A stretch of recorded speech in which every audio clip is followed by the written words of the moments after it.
The howling wind nearly drowned out the sound, a faint whimper coming from beneath the overpass. I wouldn't have heard it at all if I hadn't pulled over to check my map.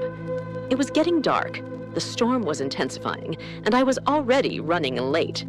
But something made me stop and listen. "Hello?"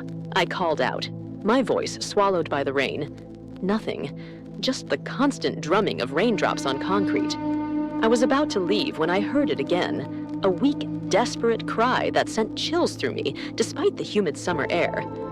I reached for the flashlight in my glove compartment, silently cursing myself for what I was about to do. The muddy embankment was treacherous as I made my way down, slipping and sliding toward the concrete pillars that supported the highway above. "Is someone there?" I called again, sweeping my flashlight across piles of discarded trash, abandoned shopping carts, and the remnants of makeshift shelters. That's when I saw her. Tucked against the concrete pillar was what I initially thought was a pile of dirty rags. But as my light caught two reflective eyes, my heart sank. It was a dog, or what remained of one. Skin stretched over protruding bones, patches of fur missing, revealing raw, infected skin underneath. She was lying in a puddle of muddy water, too weak to even lift her head as my light fell upon her. "Oh my God," I whispered, my throat tightening. The dog's eyes, cloudy and dull, met mine, and in that moment, something passed between us. Not fear, not hope, something more primal, recognition. Two living beings acknowledging each other in the darkness. I approached slowly, talking in soft tones. "Hey there. It's okay. I'm not going to hurt you." Her body tensed, but she didn't have the strength to run. Up close, the situation was even more dire than I'd thought. Open wounds peppered her emaciated body. One of her legs was bent at an unnatural angle, an old break that had healed wrong. Her breathing was shallow and labored. As I knelt beside her, the smell hit me. Infection, urine, and the unmistakable scent of an animal that had given up. Veterinary volunteers had taught me that smell. It's the scent of surrender. "You can't give up yet," I said, more to myself than to her. "Not while I'm here." I had a blanket in my car and some bottled water, but no food.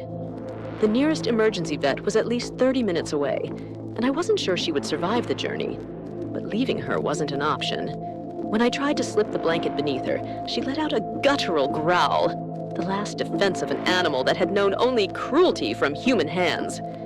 "I know, girl, I know," I soothed, backing away slightly.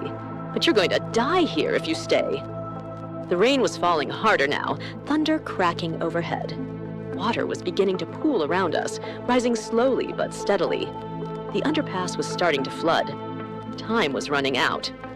I called the emergency vet, explaining the situation while keeping my eyes on the dog. They told me what I already knew. Get her there immediately, or she wouldn't make it through the night. I tried again with the blanket, moving even more slowly. This time, her growl was weaker, her resistance fading with her strength. When I finally slid my hands beneath her skeletal frame, she whimpered, but didn't bite. She couldn't have weighed more than 20 pounds, half what a dog her size should be. "I've got you," I whispered as I lifted her. "I've got you now." The climb back up the embankment was treacherous. Twice I slipped, struggling to keep both of us from falling while protecting her fragile body. By the time I reached my car, we were both soaked to the bone, mud-covered and shivering. I turned the heat on full blast and wrapped her in a dry towel I found in my trunk. Her eyes were closed now, her breathing even more shallow than before. The nearest animal hospital was 28 minutes away according to my GPS. I wasn't sure we had that long. "Stay with me," I pleaded as I emerged onto the highway, stealing glances at her still form on the passenger seat. "Just stay with me." The drive was a blur of windshield wipers, flashing lightning, and desperate prayers to a God I wasn't sure I believed in. At some point, the dog stopped making any noise at all, and I had to keep reaching over to feel for breath, for any sign that she was still fighting. 5 more minutes, I kept saying. Just 5 more minutes. When we finally pulled into the emergency vet's parking lot, I didn't wait for an assistant. I scooped her up and ran through the rain, bursting through the doors, with what felt like the last of my own strength. "Please," was all I could say to the startled receptionist. "Please help her." What followed was a flurry of activity. The dog, whom the staff had started calling Lucky, despite the grim irony, was whisked away on a metal table. IV fluids, antibiotics, warming blankets, blood tests.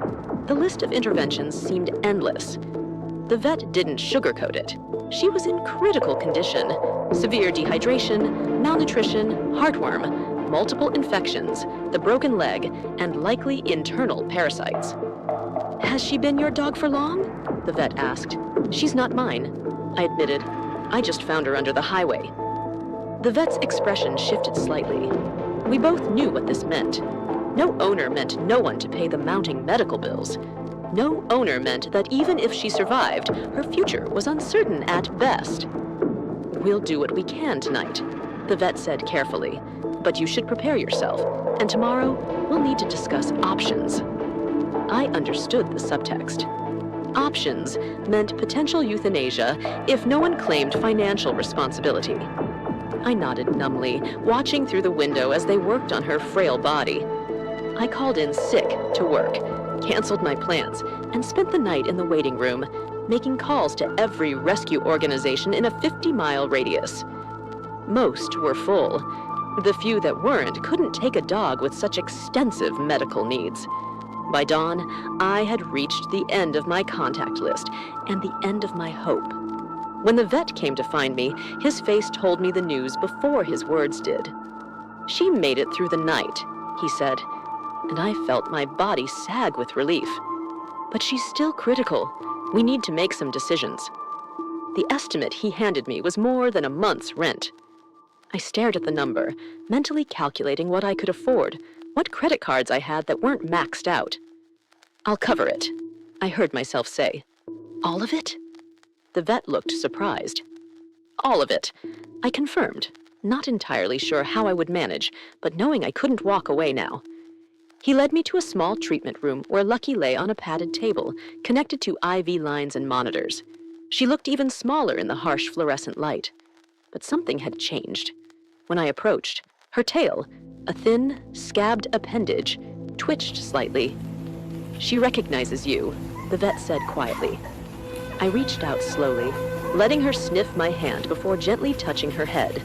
Her eyes, a bit clearer now thanks to the fluids, met mine, and I felt that connection again, stronger this time. "Hey, Lucky," I whispered, "you made it." That was 6 months ago. The journey since hasn't been easy. There were setbacks, infections that wouldn't clear, trust that had to be painstakingly built, behaviors born from trauma that needed patient redirection. The broken leg required surgery. The heartworm treatment was brutal. There were nights I slept on the floor beside her, afraid she wouldn't make it until morning. But she fought. With every ounce of her being, Lucky fought to live.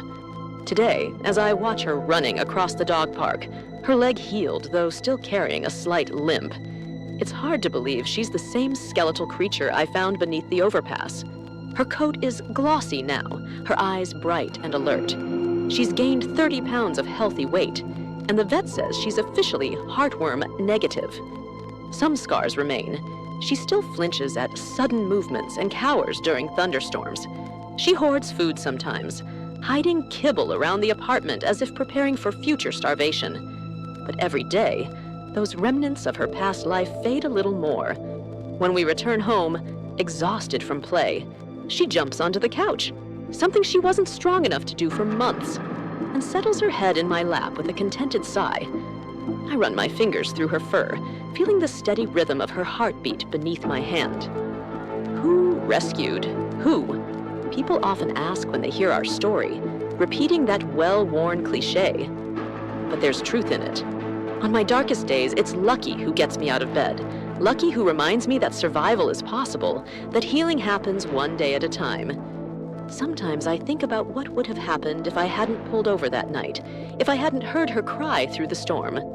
One life, seemingly insignificant in the grand scheme of things, would have slipped away beneath that overpass, unknown and unmourned. But I did stop. I did hear her. And in saving her, I was reminded of what we all sometimes forget. That every life has value, that none of us is beyond rescue, and that sometimes all it takes to change a life is the courage to reach out through the darkness. There are thousands of Luckies out there, waiting beneath overpasses, in alleyways, behind dumpsters. Animals whose only crime was being born unwanted, whose only hope is that someone will stop, listen, and care enough to act.